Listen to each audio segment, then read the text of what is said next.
Benar ya Tuhan, pujian yang kami naikkan, kami sangat merindukan firman memenuhi isi hati kami, sehingga kami boleh menjadi anak-anak Tuhan yang bisa menyampaikan kesaksian, dan hidup kami sungguh dikenan oleh Tuhan. Biarlah waktu dan kesempatan kami belajar firman-Mu, Tuhan berkati. Berikan kami pencerahan, berikan kami pengertian, sehingga apa yang kami baca, apa yang kami renung, apa yang kami dengar, sungguh kami dipahami dengan baik.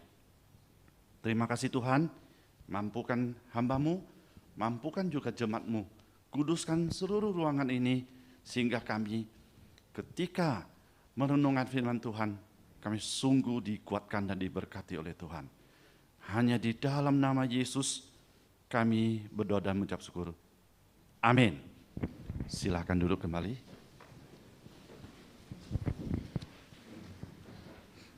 Shalom Bapak Ibu yang kasih Tuhan. Tadi suara saya kurang jelas. Ya begitulah ya, lama kita tidak ketemu, suara kita berubah. Sekarang saya agak sulit mengenal Bapak Ibu, karena sudah, kalau dulu nonton film itu seperti ninja gitu ya. Nah itu ditutup-tutup gitu semuanya ya. Aduh, tidak menyangka ya, dalam hampir 2,5 tahun ya, kita sangat terbatas ya, tidak leluasa. Dan kita tidak menyangka kondisi seperti itu. Dalam pelayanan banyak sekali kesulitan, banyak sekali pergumulan yang kita hadapi. Tidak gampang, sangat-sangat tidak gampang. Nanti saya akan dalam firman Tuhan, saya bersama-sama kita sharingkan banyak hal yang kita hadapi. Terima kasih Tuhan, pada kesempatan ini, mari kita bersama-sama baca satu bagian firman Tuhan yang telah disiapkan sesuai dengan tema, yaitu pelayanan Roh Kudus. Kita juga bersama-sama baca di dalam 1 Korintus pasal 2 ayat 12 sampai 16.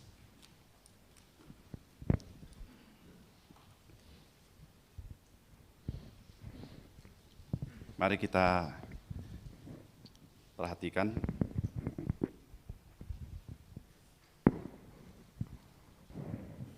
Saya ayat genap, Bapak Ibu ayat ganjil, dan seterusnya ayat di 16 kita bersama-sama ya. 1 Korintus pasal 2 ayat 12, demikian firman Tuhan.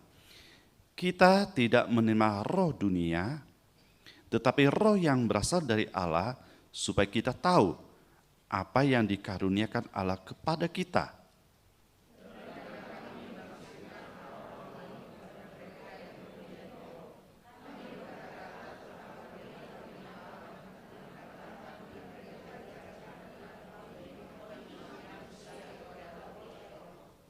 Tetapi manusia duniawi tidak menerima apa yang berasal dari roh Allah, karena hal itu baginya adalah suatu kebodohan dan ia tidak dapat memahaminya, sebab hal itu hanya dapat dinilai secara rohani.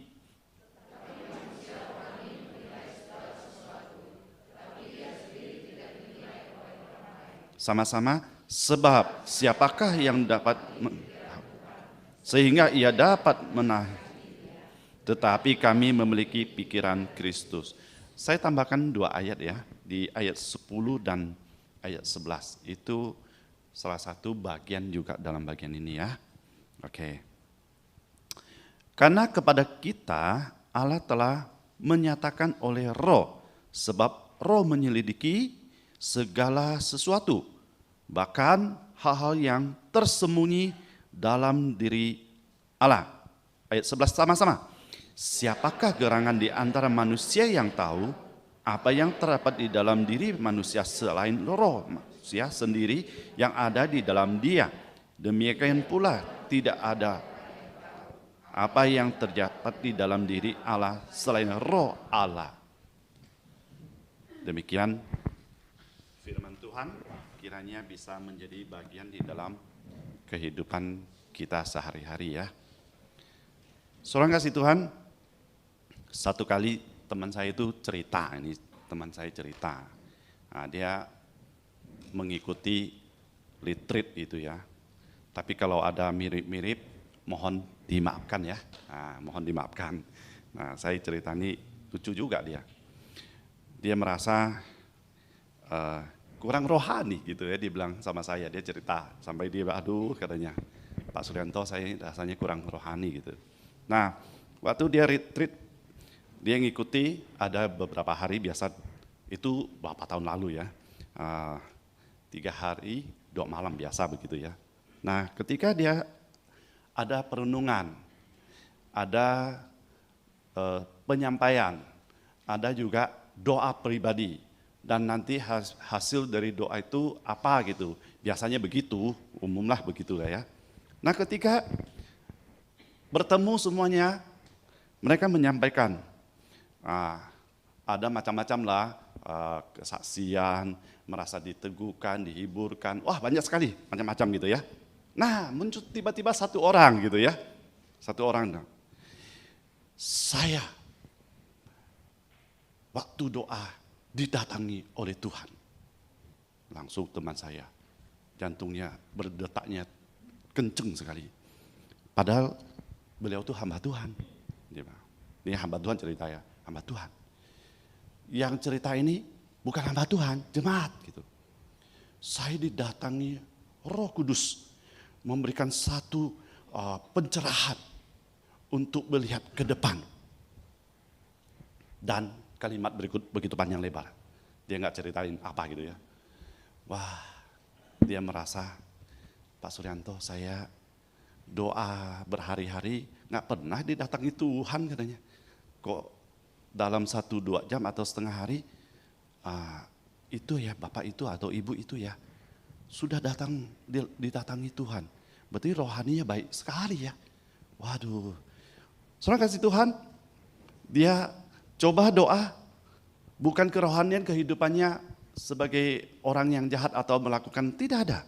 Tapi dia merasa kehadirannya itu gimana ya, kok orang lain begitu cepat dapat pencerahan dari Tuhan, dari Roh Kudus dan sebagainya.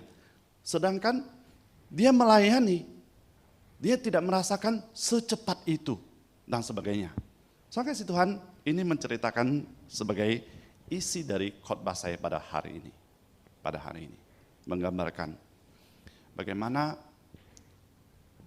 Tuhan melalui Roh Kudus dalam kehidupan kita, dalam hati kita.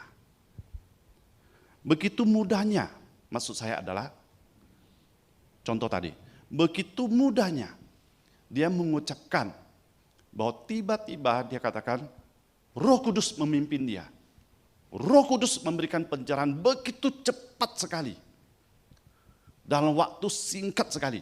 Bahkan dia katakan, saya mendapat penglihatan. Luar biasa. Itu kita tidak menghakimi. Teman saya bilang, luar biasa orang ini ya. Dalam singkat, Tuhan memberikan pencerahan. Soalnya kasih Tuhan, nas yang kita baca, sebenarnya kenapa saya tambahkan ayat 10 dan ayat 11. Sebenarnya mendukung dari ayat 12 sampai ayat 16. Ya, mari kita perlahan-lahan kita perhatikan ya. Nah, perlahan. Kita kayak baca hari ini ya. Nggak apa-apa ya. Nah, kita lihat kembali di ayat 10 ya. Ayat 10 di awalnya. Kata sambungnya itu ya, kata sambungnya. Karena kepada kita Allah telah menyatakannya oleh Roh. Saya garis bawahi karena. Soalnya kasih Tuhan, Rasul Paulus dipakai oleh Tuhan untuk menjelaskan kondisi situasi pergumulan jemaat yang ada di Korintus. Kalau Bapak Ibu baca baik-baik, kitab Korintus bagus sekali ya, bagus sekali.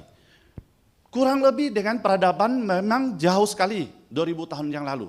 Tapi dengan sekarang saya kira bagus sekali menjadi satu batu pijakan untuk kita di dalam melayani di dalam berjemaat, di dalam berinteraksi sesama kita sebagai saudara seiman, bisa menjadi berkat bagi orang lain. Nah maka dari itu Rasul Paulus dipakai oleh Tuhan menyampaikan pergumulan-pergumulan pada waktu itu. Kondisi seperti apa yang mereka hadapi. Maka dijelaskan sebenarnya keterkaitan ini tidak berdiri sendiri hanya pasal 2 saja, ayat 10 atau sampai 16 saja. Tapi sebenarnya ada pasal 3 dan seterusnya. Ada keterkaitan semuanya kehidupan jemaat pada waktu itu. Begitu kompleksnya kehidupan mereka. Begitu banyaknya pergumulan mereka.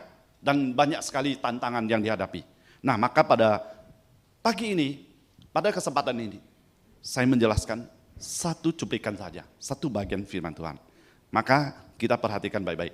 Kata sambung dari kata karena di bagian ini Rasul Paulus berusaha menjelaskan mengapa orang-orang yang mengasihi Allah dapat memahami hal-hal yang sebelumnya tidak dipahami, tidak dapat dilihat, tidak dapat dimengerti, tidak dapat diinginkan.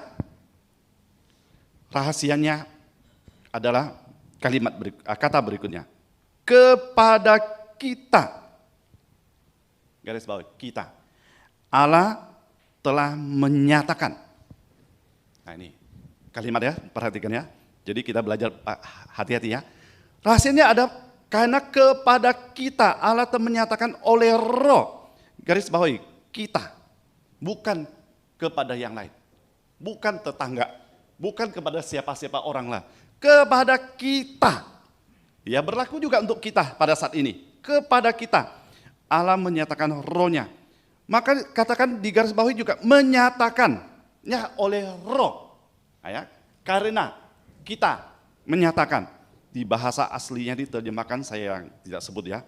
Sebenarnya apa yang mau dinyatakan dalam bagian ini? Yaitu hikmat Allah. Hikmat Allah. Saudara kasih Tuhan, kita bisa memahami, bisa mengerti semua itu, sebenarnya ada kuncinya relasi kita dengan Tuhan. Relasi kita dengan Tuhan ketika kita mentaati firman Tuhan, ketika kita mempraktikkan firman Tuhan, ketika kita menyatakan sebagai seorang beriman kepada Tuhan, harusnya bukan hanya nampak di kulitnya, tapi dalam isi hati pun meyakinkan bahwa kita ada seorang yang percaya kepada Tuhan. Maka Rasul Paulus dipakai dalam bagian ini menyatakan ada hikmat Allah yang pada awalnya tidak mudah dipahami, tidak bisa dimengerti, tapi dinyatakan kepada anak-anaknya yang sungguh-sungguh yang percaya kepadanya, yang taat kepadanya, yang setia kepadanya. Maksudnya bagian ini apa? Sebenarnya Roh Kudus menyatakan keberdosaan kita. Sebenarnya kita ini siapa sebenarnya? Siapa kita? Tidak peduli baik itu hamba Tuhan, majelis, jemaat. Ayat ini berlaku. Sebenarnya menyatakan Roh Kudus itu diyakinkan menyatakan sebenarnya kita ini siapa? Bahwa kita sebagai seorang yang berdosa di hadapan Tuhan. Maka menyatakan bahwa kita butuh pertobatan, butuh anugerah, butuh kasih Tuhan, butuh penebusan sehingga kita dinyatakan sebagai anak Tuhan. Saudara kasih Tuhan, tidak sampai di situ. Lebih lanjut lagi di ayat 10. Dikatakan Rasul Paulus katakan kepada kita semuanya, selain daripada itu, dikatakan sebab Roh menyelidiki segala sesuatu bahkan hal-hal yang tersembunyi dalam diri Allah. Di ayat 11 katakan apa? Siapa gerangan di antara manusia yang tahu apa yang terdapat di dalam diri manusia? Selain. Garis bawah, selain. Maksudnya apa? Rasul Paulus sebenarnya di bagian ini memberikan satu pemahaman kepada kita. Di dalam diri manusia, ketika dia sudah dalam penebusan, dia sudah menjadi anak Tuhan, menjadi umat Tuhan. Katakanlah bahasa kita itu menjadi orang Kristen lah, murid Tuhan lah ya. Harusnya Roh Kudus sudah di dalam kita, tinggal di dalam kita. Karya Tuhan, akan selalu memimpin melalui Roh Kudus-Nya di dalam berbagai pelayanan yang kita lakukan. Nah, selain itu di dalam ini maksudnya apa? Rasul Paulus menegaskan kembali bahwa hanya Roh Allah yang dapat mengenal hikmat Allah. Kalau orang yang percaya kepada Tuhan hanya yang memiliki Roh Kudus sebagai orang yang percaya kepada Tuhan dapat mengenal hikmat Allah. Soalnya kasih Tuhan, kayaknya kita tuh pusing-pusing juga ya. Saya bahas ini juga sampai pusing 7 hari. Gitu ya. Waduh. Nah, singkatnya begini ya. Dalam kesimpulan aja lah ya. Singkat aja biar nggak pusing-pusing ya. Pagi-pagi dibikin kayak belajar kuliah gitu ya. Nah, kesimpulannya begini. Ternyata maksud Rasul Paulus di bagian ini ayat 10-11 ini sebenarnya merupakan satu teguran yang secara tidak langsung kepada jemaat di Korintus yang terjebak, perhatikan ya, terjebak kesombongan intelektual dan spiritual. Dua ya, terjebak, menegur ya, Rasul Paulus menegur mereka kesombongan intelektual dan spiritual. Apa maksud dari semua ini? Pada waktu itu kota yang maju, Korintus, ya seperti kota Jakarta lah dan sekitarnya. Dibandingkan luar daerah ya, tetap gimana pun lebih maju.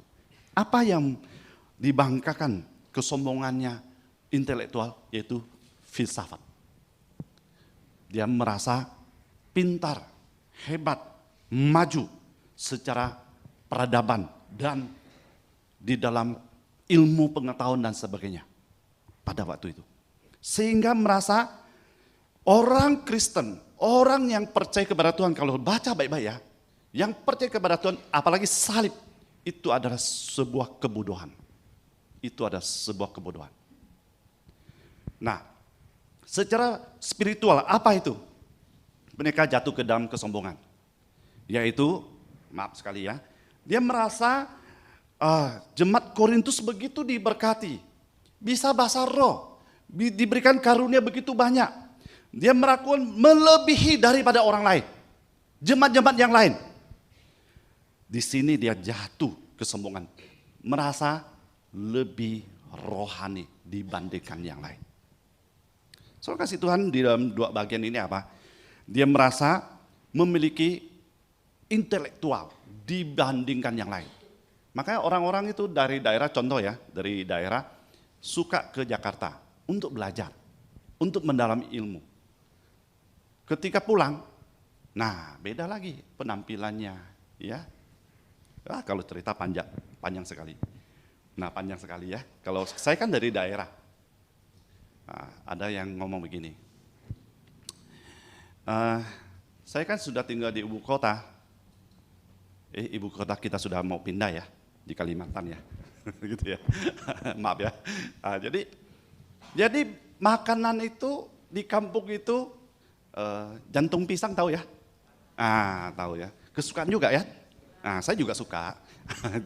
Nah dia tinggal di kota Jakarta cuma 2-3 tahun pulang. Itu jangan dimakan. Itu makanan orang kampung. Maaf ya, saya juga suka ya. Gitu ya. So kasih Tuhan, dia merasa di Jakarta sudah merasa derajatnya naik gitu. Udah pinter gitu dan sebagainya. So kasih Tuhan, apa maksud daripada Rasul Paulus ini memberitahukan kepada kita? Jikalau orang yang sungguh-sungguh dipimpin Roh Kudus, karya Roh Kudus di dalam orang itu, maka dia bisa memahami hikmat. Hikmat apa? Bukan hikmat dunia, tapi hikmat Allah. Maka dia tahu kehendak dan maksud Allah di dalam hidupnya. Ketika dia melayani, ketika dia bergereja, ketika berinteraksi di dalam gereja, maka dia bisa menjadi seorang yang menjadi berkat bagi orang lain. Ya mungkin di dalam gereja kita ditunjuk bisa jadi pengurus. Kadang-kadang ada orang yang bisa pandai doa, dan bisa, ya kalau saya orang nggak pandai doa. Doa saya singkat. Kalau saya biasa diminta pengakuan dosa, saya catat. Ya satu halaman itu, nah, satu halaman itu tidak boleh keluar. Tidak ada kata keluar. Nah, halaman itu selesai. Saya singkat sekali, tidak ada panjang lebar. Ada orang tuh bisa putar-putar kemana-mana gitu ya. Wah indah sekali. Saya pikir kapan saya bisa begitu ya. Itu demikian. Nah, dia merasa derajatnya naik. Ketika dia dipercayakan di dalam gereja melayani. Tiba-tiba dia merasa rohaninya lebih daripada yang lain. Maaf ya, belum tentu. Belum tentu. Hati-hati. Ketika kita di dalam melayani, siapa yang dimuliakan? Tuhan kan? Bukan kita. Bukan kita. Harusnya ketika kita melayani pekerjaan Tuhan, apapun kita buka, menyiapkan semuanya, sound system, bersihkan gereja, rapikan semuanya. Tuhan tidak lupain. Tuhan tidak melupakan. Atau memimpin, ini maaf ya, pimpinnya baik hari ini ya. Jadi memimpin pujian, mengajak jemaat, semua. Bukan kita mengambil kemuliaan, tapi nama Tuhan dimuliakan di tengah-tengah kita. Harusnya seperti itu. Bagian yang kedua. Bagian kedua, kita perhatikan masuk ayat 12. Mari kita perhatikan ayat 12. Kita tidak menerima roh dunia, tetapi roh yang berasal dari Allah, supaya kita tahu apa yang dikaruniakan Allah kepada kita. Saudara kasih Tuhan, pada bagian ini ada satu penempatan, yaitu kita tahu, ya, kita tidak menerima roh dari dunia. Ini ada satu penempatan kata, ya. Penempatan ada dua. Ketika kita di dalam diri kita sudah bisa mengerti, mengasihi, melayani, harusnya tumbuh makin dewasa sebagai seorang yang beriman kepada Tuhan. Tindak tanduk kita, verbal, ucapan perkataan kita harusnya bisa membedakan di dalam gereja, bergereja, melayani dengan orang yang ada di luar. Misalnya, maaf ya, orang yang berinteraksi di luar sana. Kata-kata apa yang mereka pakai? Kasar, marah, saling menyumpahi, saling marah, saling tipu menipu, dan sebagainya. Kalau itu masih berlaku dibawa ke dalam gereja itu pasti di Korintus 1 pasal 3. Perselisihan, cekcok, dan pelayanan tidak akan maju. Kenapa? Konteks yang ada di luar ini dibawa ke dalam. Kenapa? Sudah terbawa, bukan pakai hikmat Allah, tapi pakai roh dunia, hikmat dunia, dibawa ke dalam pelayanan, ke dalam gereja. Ini yang sering terjadi tanpa kita sadari. Kenapa bisa saya katakan demikian? Kenapa saya bisa katakan demikian? Ketika orang menerima, di situ ada kata menerima, harusnya dia memiliki roh Allah, dipimpin oleh Roh Kudus, maka kata-kata yang rohani harusnya keluar. Kata-kata yang menjadi berkat bagi orang lain. Soal kasih Tuhan, bagaimana kita membedakan?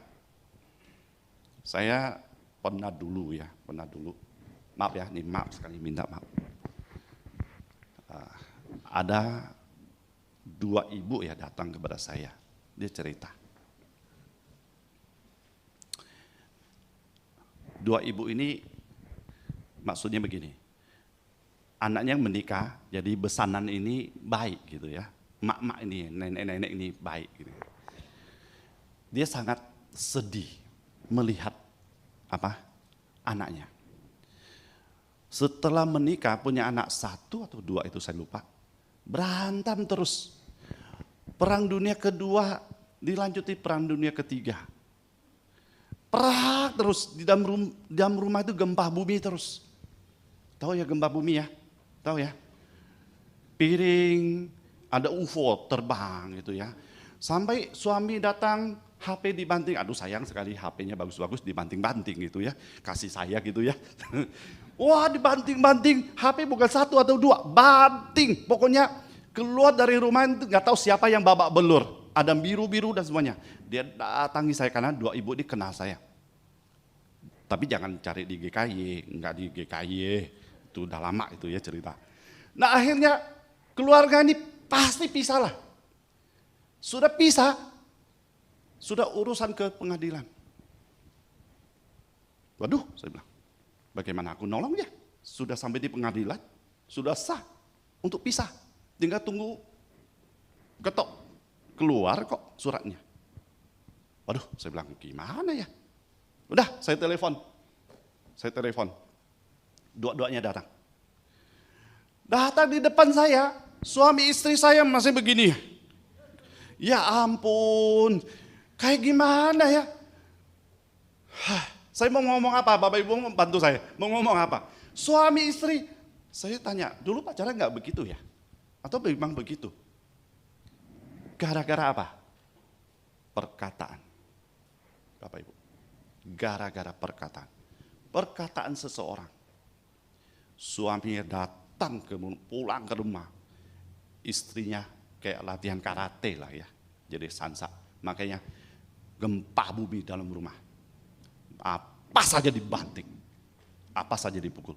Gara-gara perkataan, gara-gara ucapan, verbal.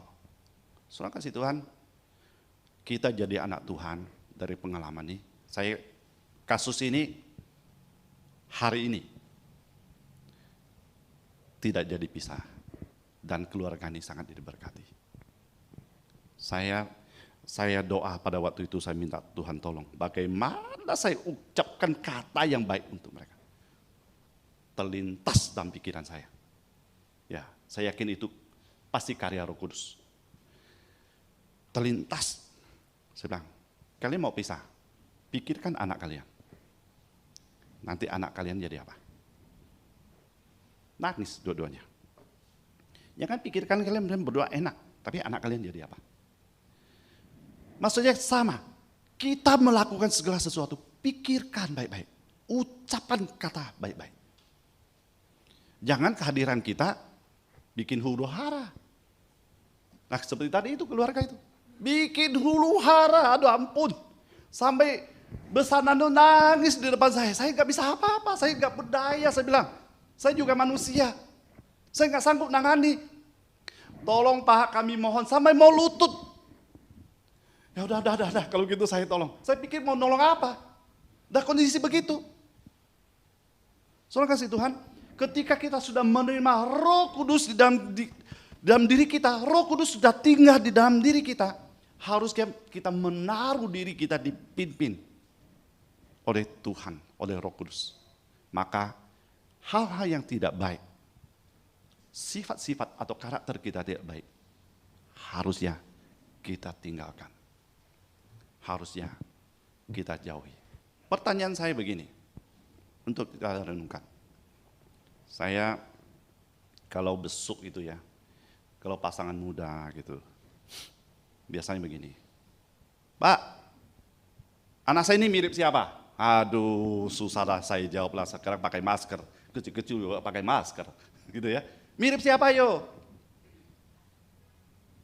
Kita lihat maknya, bapaknya, lihat. Oh, arisnya mirip bapaknya, mukanya, pipinya mirip maknya.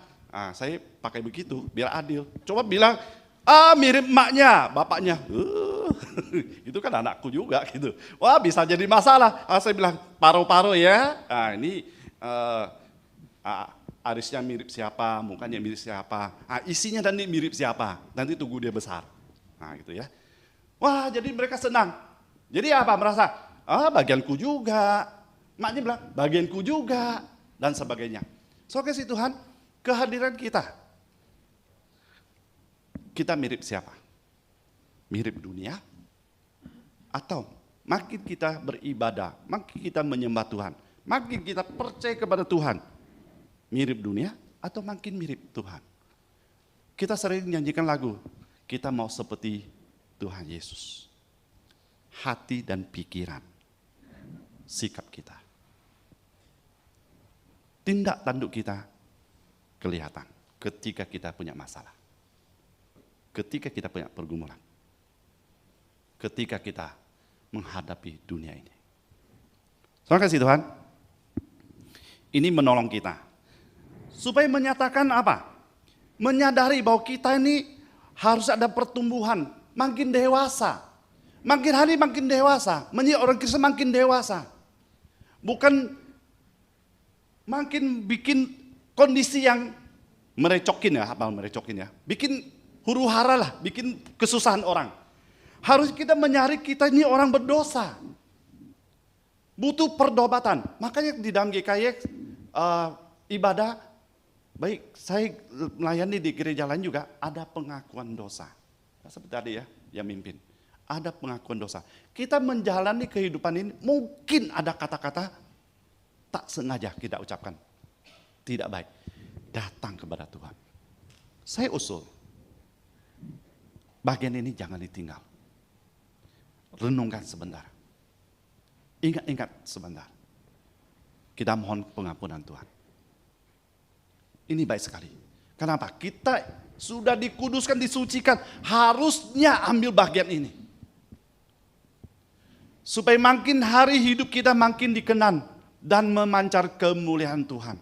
Dan kehadiran kita dimanapun kita berada, orang merasakan sebagai seorang yang percaya kepada Tuhan. Apalagi ya, makanya kalau jadi pengurus itu berat. Apalagi jadi pengurus, dari ujung rambut sampai ujung kaki, sampai nomor sepatunya pun orang mau tahu. Hati-hati, ya, bukan hanya rambutnya. Lalu ada pengurus berdiri sebelah sini warna lain, berdiri sebelah sini warnanya lain lagi. Saya bilang dari planet Mars, hijau, kuning, entah merah gitu ya. Wah itu kalau gereja di sini ada pengurusnya seperti begitu, langsung heboh entah sampai di mana itu. Pasti di viral.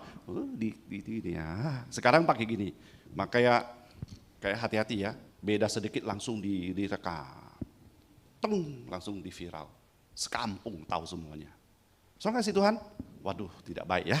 Nah hati-hati, apalagi kita menjadi seorang pelayan. Rasul Paulus menegur jemaat bahwa dirinya jangan setelah dia memiliki anugerah, memiliki karunia yang diberikan oleh Tuhan, yang dengan pasti sudah memastikan bahwa dia hidup menerima anugerah hikmat Tuhan. Jangan merasa lebih hebat. Karena apa? Semua itu adalah pemberian Tuhan. Ingat ya, semua pemberian Tuhan.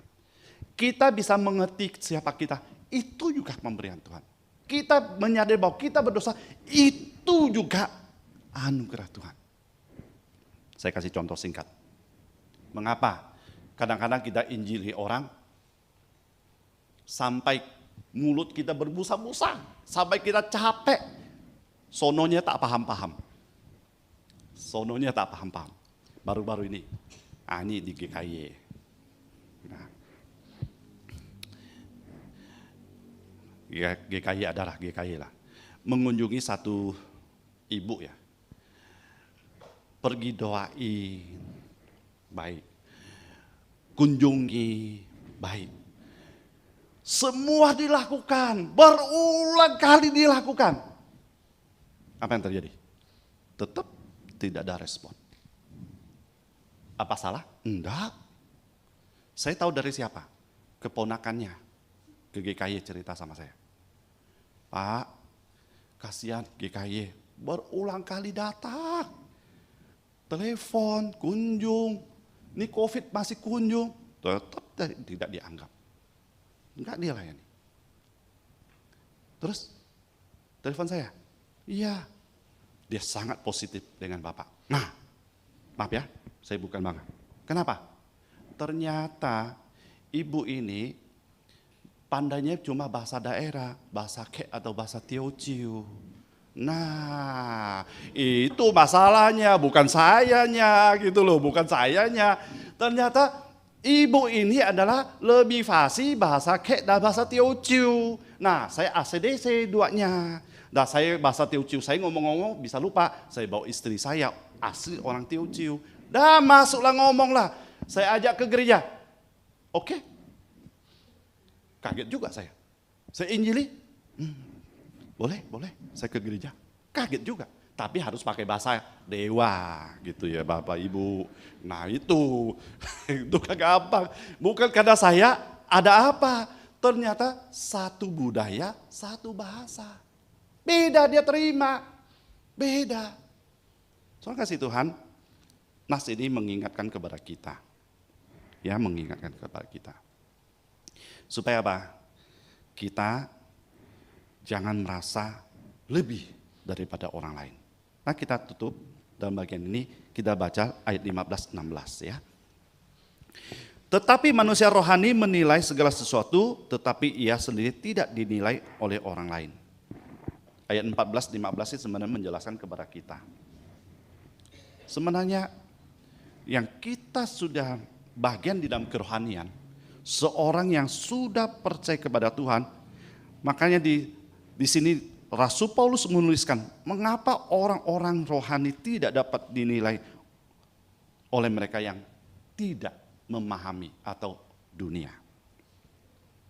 Jawabannya ada di ayat 16 ya. Coba kita lihat. Sebab, siapakah yang mengetahui pikiran Tuhan sehingga ia dapat menasihati dia? Itu dia. Bagaimana dunia bisa mendampingi, menasihati yang rohani? Bagaimana dunia bisa memahami hikmat Allah? Sedangkan Tuhan kita ada pencipta langit dan bumi. Saudara kasih Tuhan, bagian ini sebenarnya mengajarkan kepada kita. Ketika kita di dalam pergumulan, seperti tadi yang saya cerita, ada permasalahan, datang kepada siapa? Kalau kita punya permasalahan, datang kepada siapa? Lebih cenderung apa? Kita datang kepada dunia. Bagaimana kita menyelesaikan? Maka awal tadi saya jelaskan.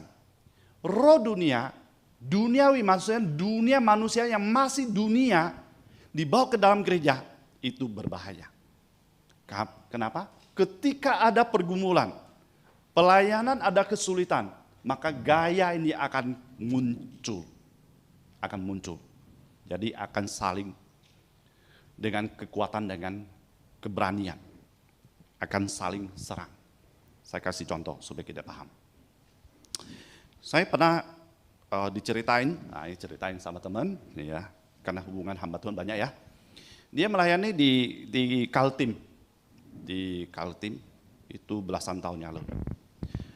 Ketika dia pergi satu daerah, ya seperti ke ini ya, VTI lah, dirikan gereja, melayani, orang sana nggak terima, orang daerah itu nggak terima, dikasih peringatan, pokoknya gereja tutup, sedang gereja itu resmi, ada, ya pokoknya resmi lah, ada surat apa segala macam itu. Tapi datang orang itu tutup 3 kali. Ketiga kali apa? Apa yang terjadi? Ketiga kalinya mereka bawa rombongan, bawa parang yang panjang. Mana yang pendeta? Nah, resiko kan jadi pendeta. Mana pendetanya? Memang pendeta gebal senjata gitu ya. Mana pendetanya? Ini teman saya cerita. Ditanya pendetanya mana, pendetanya langsung suruh istri anaknya lari lewat belakang. Lari sekejeng-kejengnya biar dia hadapi. Ketika buka pintu, ini pendeta. Langsung parang langsung melayang. Langsung kan. Parang itu langsung kayak film silat lah gitu ya. Huis gitu langsung. Untung dia tahan pakai tangannya. Langsung tangannya 3 jari hilang. Terbang. langsung dia pun ambil kaki 1.000 juga dia. Kalau tidak mati dia. Pakai kekerasan. Ini terjadi benaran. Kenapa? Dia pakai cara dunia. Ke gereja habisin. Saudara kasih Tuhan, maksudnya pagi ini kita firman Tuhan ini mengingatkan kepada kita. Ketika kita berjemaat, ketika kita membangun gereja ini, kalau gereja ini, maaf, ini tidak terjadi di sini ya. Andai kata seperti dalam gereja ini perang, gondok-gondokan, biasanya itu bisa terjadi itu ada panitia. Waduh, saya merasa lebih berjasa, saya merasa ini lebih hebat, ketika saya melayani lebih ini. Ketika gereja itu gondok-gondokan, kira-kira siapa mau datang ke gereja ini? Kira-kira siapa mau datang kepada Tuhan? Kira-kira siapa mau percaya kepada Tuhan kalau begini? Ini pengalaman saya sangat pahit. Saya menginjili mama saya sampai hampir 30 tahun. Gara-gara orang Kristen jadi batu sandungan. 29 tahun sekian. Mama saya baru mau percaya. Mengapa? Karena orang percaya menjadi batu sandungan. Kalau saya percaya kepada Tuhan, bisa mirip seperti itu. Tak maulah. Tak mau. Saya tak mau. Tapi di akhir hidup, mana pendeta anakku itu mana? Aku mau percaya. Puji Tuhan itu. Tapi saya berlutut sama keluarga doakan bertahun-tahun. Hanya orang-orang Kristen yang memberikan dampak yang tidak baik. Saya yakin percaya bukan hanya saya, banyak orang karena dampak orang Kristen yang bukan positif. Karena di dalam gereja banyak sekali. Sehingga menyebabkan orang lain enggan datang kepada Tuhan. Saudara kasih Tuhan, mari kita datang kepada Tuhan. Biar pelayanan kita supaya lebih maksimal. Nama Tuhan dimuliakan. Saya yakin percaya, seperti di awal saya katakan, COVID itu sangat tidak mudah. Sangat sulit. Dan membuat kita tidak berdaya. Terbatas. Tapi Tuhan tetap berkarya dalam hidup kita. Saya ngajak kita merenungkan, silakan naikkan satu pujian. Hidup ini adalah kesempatan. Mainkan musik satu kali, kita doa secara pribadi di hadapan Tuhan. Main musik secara lembut ya. Oke. Kita berdoa secara pribadi di hadapan Tuhan. Izinkan yang pertama, karya Roh Kudus dalam hidup kita. Yang kedua, kita sudah menerima Roh Kudus dalam hidup kita. Karunia-karunia juga dalam diri kita. Apakah kita sudah menjadi berkat bagi orang lain? Mari kita doa secara pribadi.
Mari kita naikkan pujian, bantu saya.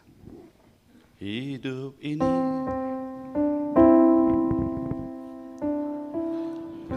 kesempatan, hidup ini untuk melayani Tuhan.